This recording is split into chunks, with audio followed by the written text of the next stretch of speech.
Muy buenas, hoy os vamos a traer un tema que creo que puede dar para mucho y no es ni más ni menos que los prototipos de automóviles de Rusia o de la Unión Soviética.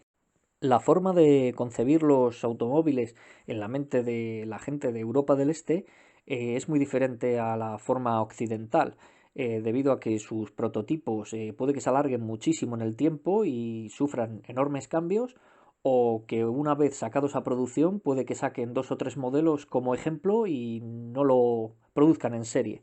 Así que este tema puede dar para mucho y seguramente va a resultar muy interesante. En primer lugar, vamos a hablar del Lada Cheburashka, un urbano fuertemente inspirado en el 127 y que nació prácticamente en la misma época, en los mismos años. Como podéis ver, también se realizó una versión de 3 volúmenes y 3 puertas. Tristemente, estas dos versiones no vieron nunca la luz. Y ahora veréis por qué. Este se trata del IZ-14, un primer prototipo de vehículo todoterreno compacto que finalmente no se llevó a cabo. Los primeros prototipos fueron del año 72. En Autobaz rápidamente se fijaron en el IZ-14 para crear un automóvil todoterreno de dimensiones contenidas y rápidamente abandonaron el concepto del Chebureshka para reconducirlo al Niva. Es por eso que el Niva puede tener alguna similitud con el Chebureshka y sobre todo también recuerde en Europa al 127, que es algo de lo que os hablaremos próximamente. Estos de aquí ya son los primeros prototipos del Niva, que como veis tienen alguna similitud, pero todavía el diseño no estaba afianzado del todo. En los siguientes prototipos, aunque conserven las luces de posición intermitente redondas, ya la parrilla cambia y las luces traseras pasan a ser las del 2103. En la versión final ya sabéis que llevaban las del 2106. A continuación tenemos una propuesta de diseño para un restyling del Niva, el cual, entre otras cosas, ya mostraba el portón del maletero hasta el paragolpes, una versión alargada del Niva llamada 2123, nombre que resultaría ser del Chevrolet Niva en un futuro, y esto es una versión con la parrilla ya modificada que tampoco vio la luz nunca. Para el 2101 tenemos esta propuesta de versión 5 puertas que lo hubiera convertido en el primer hatchback de la Unión Soviética, pero ese logro se lo llevó el IZ 2125. Y este de aquí es una versión reestilizada del 2101, un lavado de cara que tampoco vio la luz. Luego del 2102 tenemos esta curiosidad, que es una versión panelada que tiene además la curiosidad de ser eléctrica. Los soviéticos afirmaban que esta versión eléctrica era un avance para recorridos cortos y en espacios cerrados, por ejemplo en aeropuertos, para trasladarse del aeropuerto de un lado a otro. Otros de los prototipos eléctricos que iban a ser concebidos para trabajar bajo este tipo de condiciones eran estas furgonetillas, pensadas para la recogida de basura, reparto, también aeropuertos como ese 2102, pero evidentemente el proyecto era demasiado caro e inviable.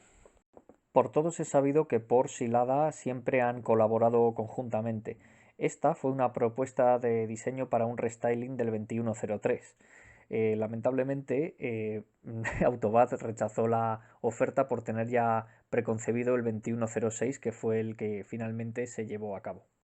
Este de aquí es el 2151, que fue un modelo hecho para presentarse en una feria, del que hicieron muy poquitas unidades y que actualmente está guardado en una nave y que, como veis, tiene varias reminiscencias del 2104. Estaba claramente inspirado en él, pero jamás se vendió.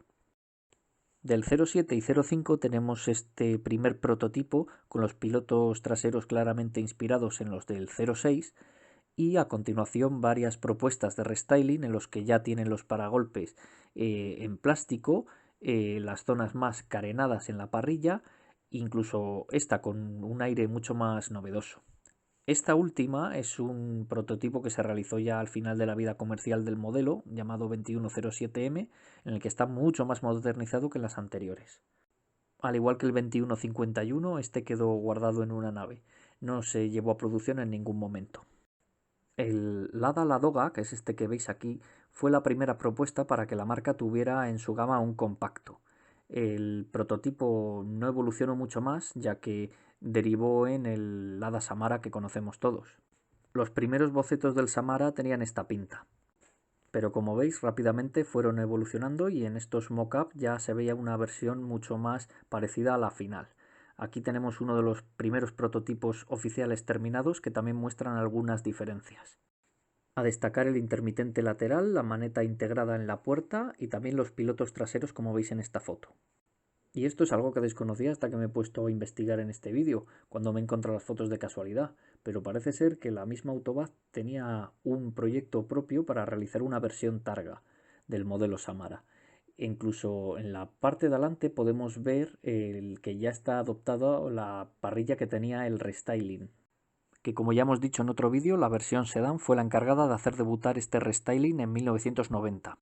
Y como acabáis de ver, anteriormente se estaba probando en otros modelos de la gama, por ejemplo este 2108 de 1988. A medida que pasaban los años seguían introduciendo actualizaciones para el modelo. Este que veis resultaría ser el diseño final que llevaría el Samara 2, introducido en 1996. Lo que pasa que esta trasera solo la llevaría a la versión sedán. Y ahora pasando a la conocida serie Staura, tenemos que hablar de muchísimos prototipos que casi no tienen nada que ver el uno con el otro. Y desconozco el porqué. Supongo que sea por la caída de la Unión Soviética y la posterior crisis rusa, que retrasó muchísimo el modelo y hubo que cambiarlo en muchos aspectos. Los primeros mock-up y versiones que fabricaban funcionando eran de este aspecto, pero a medida que avanzaba el modelo empezaban a aparecer propuestas cada vez más y más futuristas.